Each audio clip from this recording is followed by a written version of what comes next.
先の大戦に対する深い反省とともに、今後戦争の惨禍が再び。 You just heard Emperor Akihito speaking at a ceremony Monday marking the 71st anniversary of Japan's defeat in World War II. It was his first public address since he suggested in a rare video message last week that he wants to step down. Under the Constitution, he's not allowed to abdicate and is supposed to serve the people until he dies. When Japan's pacifist constitution was forged by the United States in the aftermath of World War II, the emperor was stripped of his divinity and political roles. Emperor Akihito took the throne in 1989, and since then he has been a symbol of peace and unity, quietly taking on taboo subjects like expressing regret for Japan's treatment of the Chinese during the war and acknowledging his own Korean ancestry. Well, today, Emperor Akihito is making waves again, suggesting the world's oldest monarchy should be modernized. At the same time, Prime Minister Shinzo Abe is pushing his own modernization plan.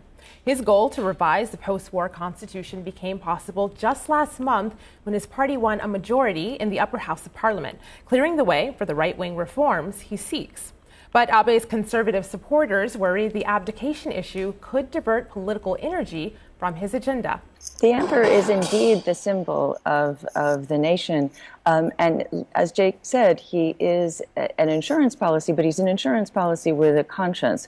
And so he's gone out of his way throughout his tenure to acknowledge the atrocities that the Japanese troops committed during the war, while at the same time recognizing the suffering of Japanese during the war. And this is a really delicate balance.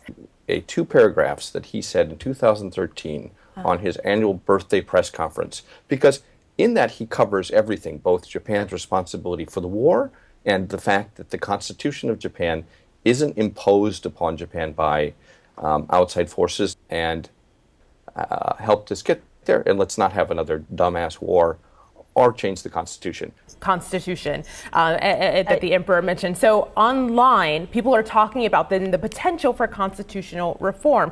That there seems to be a sense that there's tension between the emperor and Abe.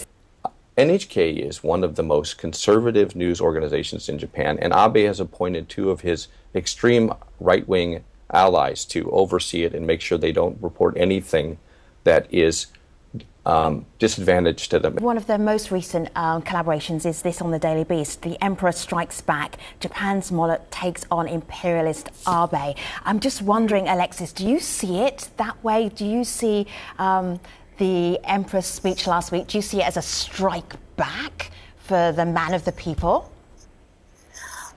I think it is somebody, a man of conscience, a man who has traveled throughout the South Pacific to atone for war dead, both sides of the war. I think this is a man who takes very seriously his role in coping with his father.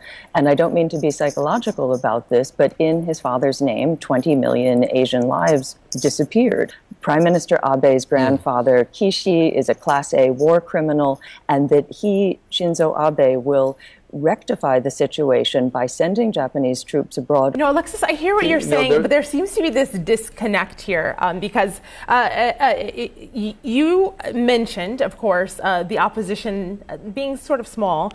This is a tweet we got from Naomi. She reiterates a point that someone else has made. She says, it's just that we don't see any connection between the emperor's desire to step down and Prime Minister Abe. Another video commenter, I want to just play this because this is that same theme kind of echoed here. This is Yujiro, who's been on the stream before, has pretty lucid thoughts on this. Have a listen to what he told us. I emphatically refute the wishful thinking by the Western media that Emperor Akihito wants to abdicate to defend the Constitution. I mean, this is baseless, hilarious, and misleading. Japan needs to revise its Article 9 for one simple reason: to face the imminent military threat by China. We have Tokyo with this 1946 Constitution written by the Americans that says land, sea, and air forces, as well as any other war potentials, will never be maintained. I mean, this is like living in a house without a lock. Ladies and gentlemen, Japan needs to defend the rule of law. So Jake's eyebrows rose there, and I see Alexis kind of smiling. Go ahead, Alexis. Jake can have this one, but the Constitution of Japan already provides for the defense of Japan.